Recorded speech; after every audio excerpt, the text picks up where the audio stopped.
One thing I got hella stories about is how for the longest I thought something was trying to like possess, or maybe not possess, but like haunt me or something. And I know y'all are probably like, okay, we heard stuff like this before, but I am not joking. Like when I tell y'all, my mom started putting like spraying holy water on me every night without me knowing, for like a little over a year until it finally stopped. And I am not a religious person. My mom is, she's Catholic, but there was some crazy stuff going on. Way too much to fit in one video, but I'm gonna tell y'all a little story on how it first started and when I first noticed like weird things happening. To give you guys a little bit of context, I want to say when I noticed, it was about my freshman year of high school, like mid freshman year. I noticed I was having a whole bunch of nightmares, okay? And not only me, but my parents noticed that too. Like it got so bad where me at my grown age, I was sleeping with my parents sometimes because I was just so scared. My sister at that time was also having a lot of nightmares, except with her, she would get a sleep paralysis or whatever it's called. Yeah, I think that's what it's called. She would get really bad sleep paralysis, but since me and her both slept together in the same bed, sometimes I would be able to hear like her little grunts when she'd be going through the sleep paralysis, and I'd wake up and wake her up. Sleep paralysis was something my sisters always struggled with. However, around this time, I want to say it got worse, like by a lot. And me, I would have nightmares sometimes, but around this time, when I tell y'all like I was having nightmares almost every single night, I was having nightmares almost every single night. Also, I started waking up with bruises or something that seemed like hickeys. Either or. That might have started right off the bat when I started having the nightmares. However, since I'm low iron deficient, I tend to bruise easily. I wouldn't think much of it. But then they started popping up on places where I was like, there's no way I bruised myself there. And my mom and dad actually started questioning, like, are these hickeys? At that time, I was not having relationships or anything like that. So I was like, no, they're not hickeys. And my mom would get so mad because she'd be like, you think I'm dumb? Like, how could you have bruises there? Like it's either bruises or hickeys, and like you didn't give those to yourself, and like, or did someone hit you or something? I'd be like, no, like I genuinely don't know where they came from.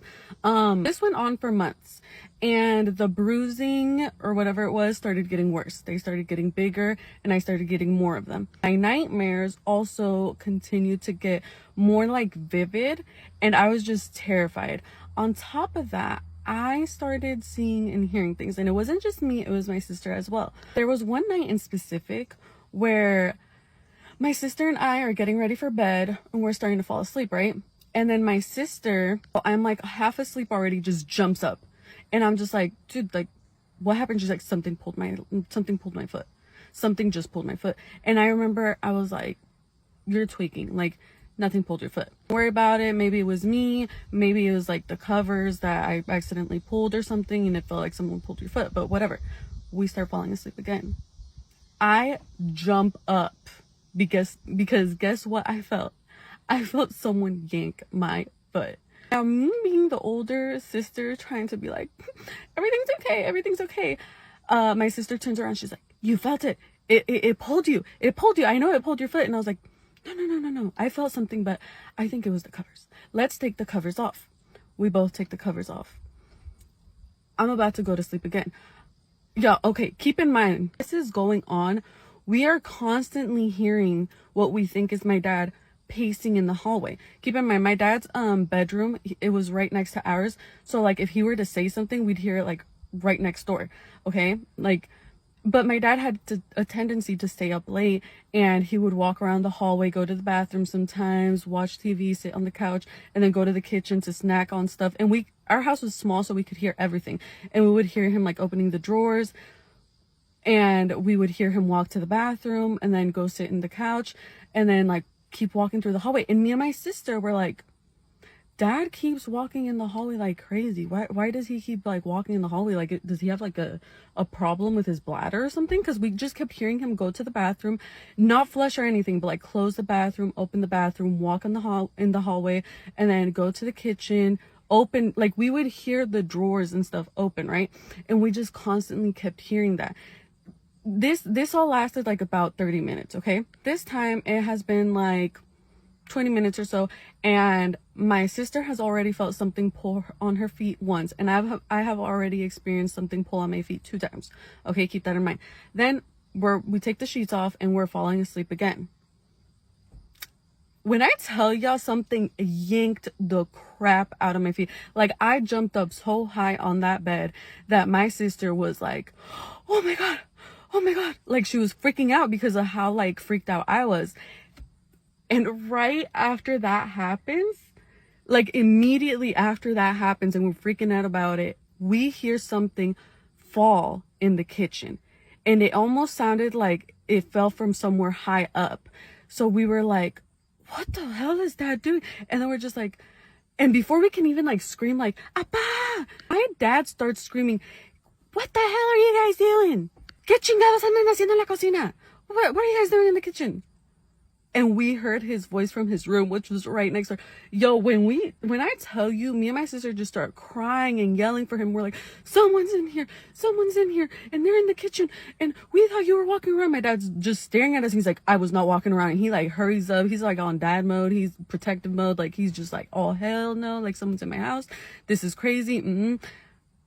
He goes, inspects the whole house, checks the kitchen. Nothing fell. Nothing fell. It woke my dad up, and it like scared the crap out of me and my sister because it was really loud. It sounded like something like that my mom had, like, it didn't sound like glassware. It sounded like something maybe like a large Tupperware or something, like just fell, and it fell from high up. Like, it was loud. Nothing was on the floor. Nothing was on the counter that could have fallen on the counter. There was nothing. Like, and my dad comes back and he's like, I don't know what fell. I genuinely don't know what fell. There's no one here. Like, I already checked outside too. Like, I don't know what's going on. And then as that happens, like, we proceed to tell him about like what was going on with us. Yeah, we slept in my parents' room for about a week at that time because we were just like terrified. And then there's a lot more that happened, but I'm gonna have to do like different parts to it.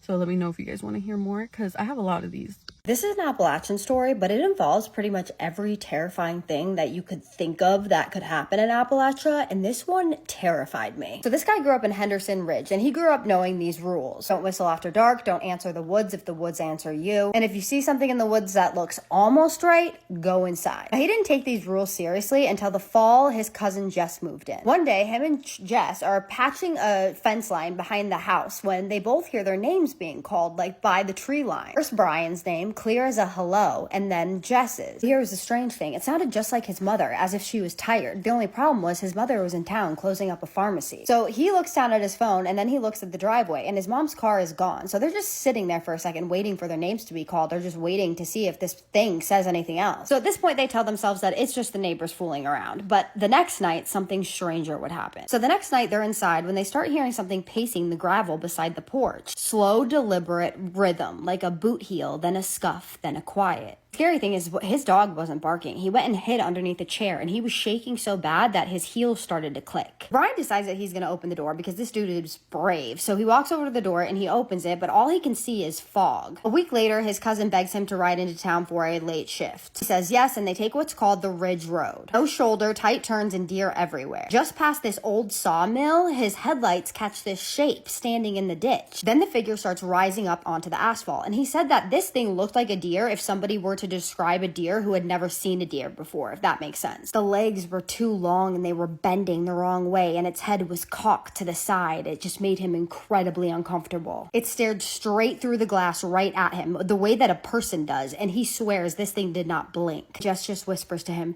"Don't say anything." Brian just eases around it, and then he looks in the rearview mirror, and this thing is taking 3 steps towards him, then another, then it just drops out of the light as if the road had swallowed it. He said for the rest of the ride, they were so freaked out they didn't even talk to each other until they got to Main Street. So after midnight, he drives home, and he drives down the same road, and his radio starts to fizz out, and it fizzes out normally where it does when he passes this rock cut. Right as the static rose, his mom's voice rose over it. She sounded calm and ordinary, and she said, pull over for a second. He said that he did, and his hand had already tapped the blinker when all of a sudden those rules rose up in his head. Do not let it get you out of the car, he kept thinking, and then the voice just stopped. It didn't repeat. 2 nights later, the mimicry got mean. He woke up at 3 a.m. to his dog's low growling under the bed. His house had this weird pressurized quiet that they get before a storm, except for the forecast was clear. Then a knock at the door, not frantic. 3 measured taps. He goes to check the clock to see what time it is, and it's 3:12 a.m. Then he hears another knock at the same pace. Then his mother's hushed voice comes through the wood and says, "Honey, open up. I forgot my keys." He was halfway down the hall before the details snapped in place. His mother never called him honey. She calls him kid like she did when he was 6 years old, and if she left her keys in town, she would have called him. So he just immediately stops moving, but then the voice tries again. This time it sounds like a singer flipping flat, like, "Honey, let me in, it's cold." This time his dog just starts going crazy. He's barking at the door, he's growling, he's snarling. So Brian goes to the kitchen window and he just lifts the corner of the shades. There's no one there, no shadow, nothing. But then he hears it again, 3 knocks. He said that he actually answered and he said, who is it? But silence, then a new voice, but a child. I really cannot believe y'all really like my story. So, alright. Here's part 4 to the story. And I told you in part 3, this is where stuff really starts to go downhill. And I meant that. So after the orb that me and my ex-husband saw with our daughter's face on it, about 2 days later, my ex-husband was on this Jesus trip. Like, not to say finding enlightenment, but I guess that was his version of finding enlightenment. I don't know. But he proceeds to tell me, now mind you, it's been 30, 40 days. I'm finally come back into the house. The first day back into the house, I see the orb. So it's been literally consistently something every couple days. This was no different.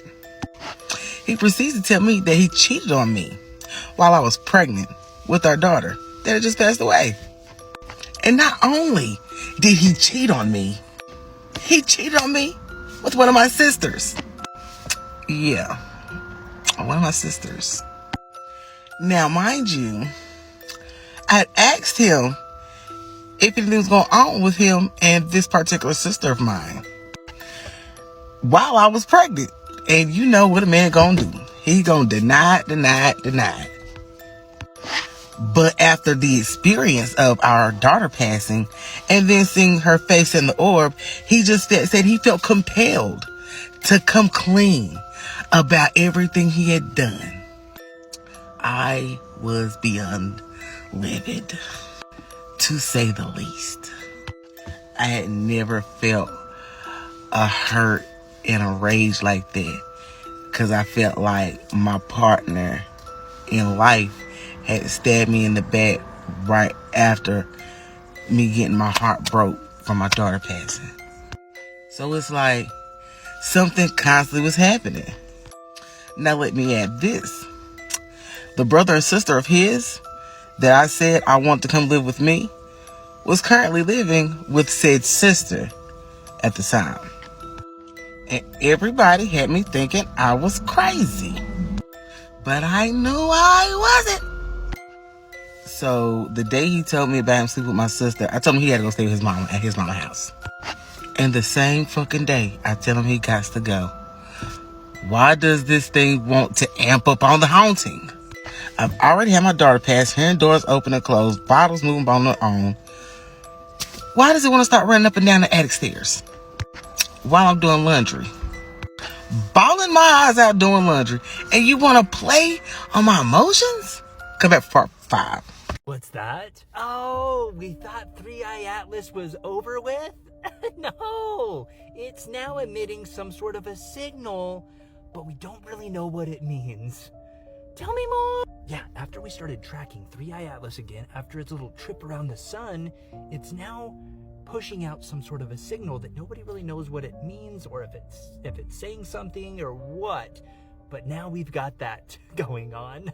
Oh, goody. But then it didn't stop there, because now also what's going on is it is shooting out what appears to be some sort of jet-like spray, and it's going about 7 different sprays of jet streams around 3i Atlas on top of the signal it's sending out.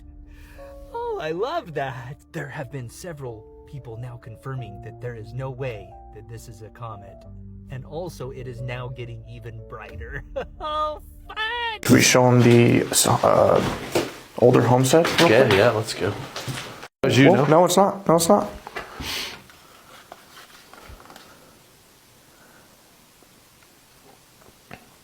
Was that you? Yeah, that's on either side. It went to both. Yeah. I was just rebuking in Jesus' name. All right, guys, we got a creepy story time that I'm about to share. You ready? So this just happened earlier this week. I come in from dropping my son off at school, and I notice there's light downstairs. Almost like the window was open or the TV was on. My husband was at home. Clearly, my son was at school.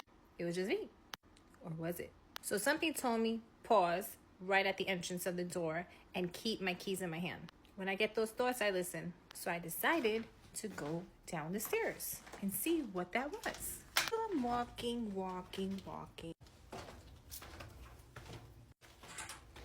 So when I get down here, I notice the light on that TV was on. That window was closed. So I keep walking down the stairs. And as I'm starting to go into the playroom over here, before I could even get in there, this TV that was on turned off. So guess what I did? I started walking right back up the stairs, didn't even look back. I already had my keys in my hands. I grabbed my purse and I was out. My heart was like this. Just talking about it, I'm feeling it. So I walk to my car, I get inside, and my dad calls me. I pick up, and guess what he says? He said, "You crossed my mind, so I figured I'd call." So I'm like, Lord. He goes, "I want to see how you're doing." I'm like, well, let me tell you. I told him I literally just got in my car. I was about to check my cameras to see if I saw any motion, anything going on downstairs. Because I wasn't trying to go inspect by myself and then find something. He called before I could even look at the cameras. Crazy. So I tell him everything. Now, he's a retired New York City lieutenant. So I had to recite the whole thing again to him. He had to make sure he had the facts. So he's like, "Why don't you call the cops, have them check? Or if you want, I'll go over there right now." Now, he lives in a different county about 25-30 minutes away. So I was like, I don't know if I want to call the cops for this. I feel kind of silly. I've never called the cops for anything before. He's like, "Don't worry, that's what they're for. But if you want, you know what? I'm going to go over there now." So I wait for him in my car. He gets here. We get to the entrance. As soon as we go in, my heart starts beating again. I get that crazy feeling again. Now, thankfully, he goes in. He inspects everything. We're good. We're in the clear as far as people. But I was convinced there was a spirit there that didn't belong here. So I prayed and rebuked in Jesus' name. And you know what? It worked. I didn't feel not an ounce of fear. And that's the power of Jesus. So after about an hour, my dad went home and I was fine. But that was scary. Anyway, listen to your intuition. If something doesn't feel right and you get that voice in your head telling you go, go. All right, guys, hope you enjoy my creepy story. God bless you all. Mwah. Ghost story time. I don't know about you, but I have been loving all of the ghost stories that have been trending on TikTok, and I figured I'd share one of my own. I actually have a lot of ghost stories, but this one is my favorite. Back in 2013, my mom and I wanted to have a girls' weekend. So we love Cape May, New Jersey. So we picked this beautiful house that was on the oldest street in Cape May. And something to note about Cape May, it is extremely haunted. This house looked like a just life-size dollhouse. It was really cool. Little did we know that the place was haunted. So we get there, and something to note, it was off season. So the woman who owned the whole place, she was like, "Okay, well, the key is in the lockbox." So we were like, "Oh, we didn't know that we were going to be staying here like all by ourselves," because there's actually like 8 kind of like apartment style units in the house, and nobody was there. It was just my mom and I. And we had the coolest unit. So we had like the very top, like the attic space. So there was like a turret, and it was really cool. It was called the Turret Suite. So looking back, this was really stupid. I would not do this now, or would I recommend it? But we got up to our unit, and I was like, "Oh, if there's any ghosts here, make yourself known." So there was a fireplace that was in the room, and there was an iron mantle that was on top, and immediately, like after I said that, it flew out, like somebody like grabbed it like this and it just dropped. So it nearly hit me, and it just did not drop naturally, and it was just too coincidental. But you know, of course I was like, weird coincidence. But also it felt like we weren't alone in the unit. Like it felt like heavy, but I don't know, I was like, it's the attic and maybe it's just the air, but it didn't feel like we were alone. Felt heavy. It was just kind of a weird feeling. So then we're unpacking, and I use the bathroom, and I turn off the faucets. Like the faucet was like, you really had to like push it for the faucet to like go off. And my mom goes in the bathroom after, and she was like, you really have to turn the faucets off, like don't leave the faucets on. And I was like, I didn't. And both faucets were like completely at full blast. So this kept happening like throughout the night. Like my mom would use the bathroom, the faucets ended up being on. I thought she was messing with me, she thought I was messing with her. And then we were both like, no, really, like I'm not doing that. So we got really creeped out, and it just continued to feel like we weren't alone in there. And so we were like, okay, we're sleeping in the same bed tonight.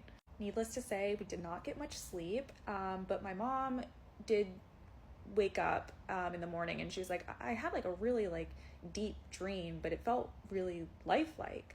And this man that like this old man that was in like seemed like he was from decades ago came to me, and he said, make sure all of the doors are locked. And he had like this lantern. It was just like really weird. So she like actually woke up from this dream and like made sure all the locks were locked, and it was just, you know, kind of weird. So she tells me this in the morning, and I was like, all right, that's a weird dream. And she's like, yeah, no, it was like we were in this apartment and he came in here. And she's like, yeah, I don't know. So we decided, we're like, okay, well, like let's look through the rest of the house, because we have it like it's all ours. So we look through, and as we were like walking through the hallway down on the main floor, my mom was like, oh my God, there was a portrait. And I guess it was like the original owner of the house. And my mom was like, that's the guy. Like that was the guy in my dream. So we were like officially creeped out. We're like, okay, like let's get out and let's go like get dinner and like walk around town and just like not be in the place, because we're both scared. Around town, and then we go into this little bookstore, and we find like this book, and it's like naming like the most haunted places like in the area. And where we were staying, it was called the Merry Widow, that was listed. And so very creepy. Everything officially made sense. It was the first house with running water. The man that owned the house, he would go around and make sure at night that everybody in town had their like locks locked. And like especially on the street, he was like in charge of that. So really creepy. And it just really solidified the fact that we were like, yeah, this place is haunted. Hi, my name is Anna, and I have a scary AI Storytime PSA video. So 8 years ago, this is a backstory. 8 years ago, I was diagnosed with Crohn's disease. It was 8 years ago yesterday. So yesterday is what I call my Chronoversary. So during this time, I was in the children's hospital. I was very, very, very ill. The photos of me from that time are a little scary. I do look a little scary. I was very sick. And so I posted a photo.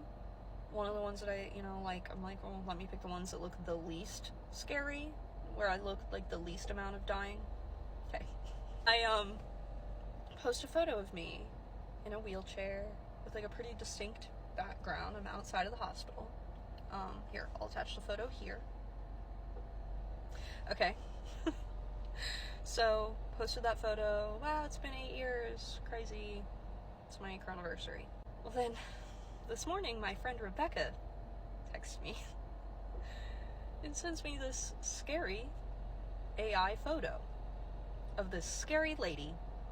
And she says, Does this remind you of anything? The second I looked at that photo, I knew that it was of me. It was me. The blanket, distinctly the same. The background, the same. Everything was the same. So I'm thinking, except for the scary face. So I'm thinking, and I'm like, LOL, she made this funny AI photo of me, haha. No! It was an ad on Facebook for scary stories.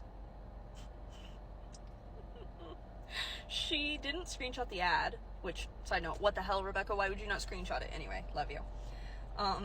She didn't screenshot it, but she did screenshot the AI photo that they used. Keep in mind how I told you about the distinct background here. I'll show you the original photo again. Okay. And here is the AI photo.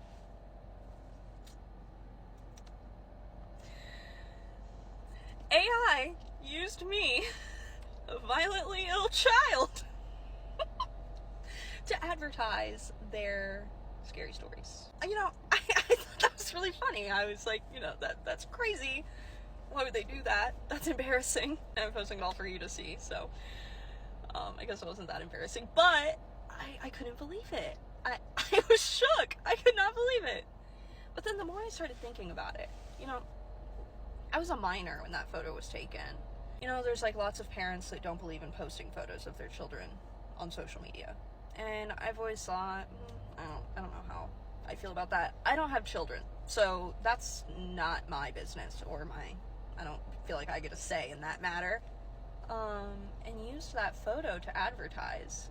I can't help but think, what other photos are they using? That's kind of scary. How does that, I don't understand. I guess because when you post something on Facebook, like, it kind of becomes free game.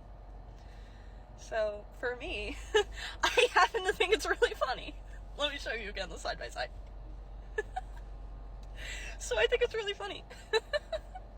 But that's also really bad, right? It's really bad.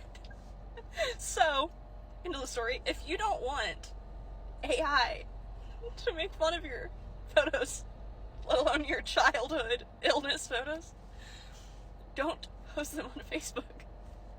Also, I will add to this if Rebecca ends up finding the original ad. But I promise this is real. Okay, this is real, and this is scary. What the fuck was that? Bro! What's going on around you? I don't know. I'm frozen. I am frozen. Did the window Sean. break? Have you ever heard any of those stories that surround the Denver airport? If you haven't, I'm sure you're gonna have fun down that rabbit hole. Anyway, I have an interesting little glitch story, and of course it happens to surround the Denver airport. But it's totally different than all of the other things I'm sure you'll come across about that airport. So this person writes that they were living in Denver and their friend was flying into the Denver airport to visit. The Denver National Airport was about 30 minutes away and their friend was scheduled to land at 11:15 p.m. But at exactly 10:30 p.m., they receive a text message from this friend that was supposed to be on the flight, and it said, "I just landed, are you here?" So they assumed her flight just landed early, so they started to scramble and get ready and get out the door to make the trip over to the airport. While they were on their way, they called this friend just to confirm, and it went straight to voicemail. She thinks maybe her phone died or something. But what was even weirder still was while they were driving to the airport, they kept refreshing the flight info, and it said that the plane was still in transit. So they end up getting to the airport earlier than 11:15, but they can't get a hold of their friend and everything says that the plane is still in transit. So they start circling the airport and waiting for any sign from their friend. And then right around 11:15, she gets a text message from that friend. And it was the exact same text message that she received at 10:30. So now she has two identical text messages in her phone. One was timestamped for 10:30 and the other one was around 11:15. So she calls her friend again and it rings and she picks up right away. She asked her friend, "Did you text me from on the plane?" And her friend said, "No, because my phone was off. I turned my phone off for the flight." So when she finally meets up with her, she asks to see her phone and she wanted to compare text conversations. And sure enough, while her phone had the 2 different timestamps on messages, her friend only had one sent out at 11:15. Her friend also confirmed that she did not previously type the message out just waiting to hit send. There was no way that she could have typed out that message. Her phone was completely off. She only did that once the plane landed. She said that this glitch in the Matrix made her waste 15 minutes of her life circling the airport. What do you guys think? Glitch in the Matrix? Or let me know what your thoughts are on a more rational explanation. And if you haven't already done so, please follow for more creepy story time.